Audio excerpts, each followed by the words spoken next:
சட்ட ஒழுங்கு நெருக்கடி, உள்துறையை விட்டுக் கொடுக்கிறாரா முதல்வர் விஜய்? கைமாறும் police control. தமிழ்நாட்டில் சட்டம் ஒழுங்கு பிரச்சனை நாளுக்கு நாள் மோசமாகி வருகிறது.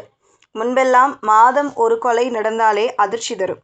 ஆனால் இப்போதோ தினம் 2-3 கொலைகள், 10-12 பலாத்காரம் என்று நிலைமை கைமீறி கொண்டு இருக்கிறது. முதல்வர் விஜயின் தாவேக அரசால் இதை கட்டுப்படுத்தவோ கடுமையான தண்டனைகளை கொடுக்கவோ முடியவில்லை.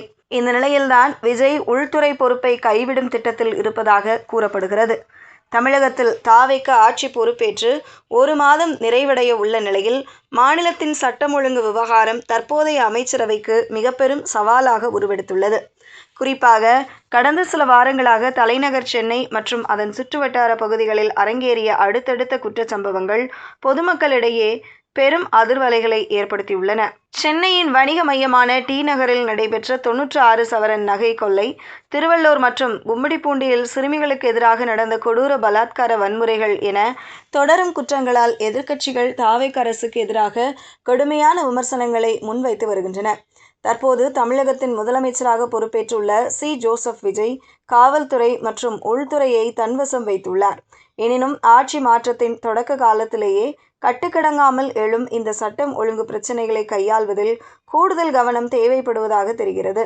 முதலமைச்சர் என்ற முறையில் நிர்வாகம், கொள்கை முடிவுகள், மக்கள் நலத்திட்டங்கள் என பல்வேறு துறைகளை கவனிக்க வேண்டியிருப்பதால் 24 மணி நேரமும் தீவிர கண்காணிப்பில் இருக்க வேண்டிய உள்துறையை தனி ஒரு அமைச்சரிடம் ஒப்படைப்பதுதான் நிர்வாக ரீதியாக சரியான முடிவாக இருக்கும் என்று முதல்வர் விஜய் தீவிரமாக ஆலோசித்து வருவதாக அறிவாலய வட்டாரங்கள் தெரிவிக்கின்றன. முதல்வர் விஜய் தனது சுமையை குறைத்துக் கொள்ள உள்துறையை விட்டுக் கொடுக்க முன்வந்துள்ள நிலையில் அந்த பொறுப்புக்கு தாவேகவின் தேர்தல் பிரச்சார மேலாண்மை பொதுச் செயலாளரும் தற்போதைய பொதுப்பணி மற்றும் விளையாட்டு மேம்பாட்டுத்துறை அமைச்சருமான ஆதவ் அர்ஜுனாவின் பெயர் முதன்மையாக அடிபடுகிறது. வெள்ளிவாக்கம் தொகுதியில் போட்டியிட்டு பெரும் வாக்கு வித்தியாசத்தில் வெற்றி பெற்ற ஆதவ் அர்ஜுனா கட்சியின் மிக முக்கிய தூணாக கருதப்படுகிறார். அரசியல் உத்திகளை வகுப்பதிலும் தேர்தல் களத்தை ஒருங்கிணைப்பதிலும் நிர்வாக திறமையை நிரூபித்த ஆதவ் அர்ஜுனாவிடம் தற்போதைய சூழலில் சட்டம் ஒழுங்கை நிலைநாட்டும் பொறுப்பை முழு நேரமாக ஒப்படைத்தால் காவல்துறை நிர்வாகம் இன்னும் வேகம் பெறும் என்று தாவேகவின் உயர்மட்ட குழு கருதுகிறது. தற்போது பொதுப்பணித்துறை மற்றும் நெடுஞ்சாலைத்துறையை கவனித்து வரும் ஆதவ் அர்ஜுனாவுக்கு உள்துறையை சிங்கிள் போர்ட்ஃபோலியோ, அதாவது தனி ஒரு இலாக்காவாக மட்டும் வழங்கி காவல்துறையை சீரமைக்கும் முழு அதிகாரத்தையும் வழங்க முதல்வர் விஜய் திட்டமிட்டுள்ளதாக கூறப்படுகிறது. இதன் மூலம் தினசரி எழும் குற்றச்சம்பவங்களுக்கு தனி கவனம் செலுத்தி குற்றவாளிகள் மீது உடனடி நடவடிக்கை எடுக்க வழிவகை ஏற்படும்.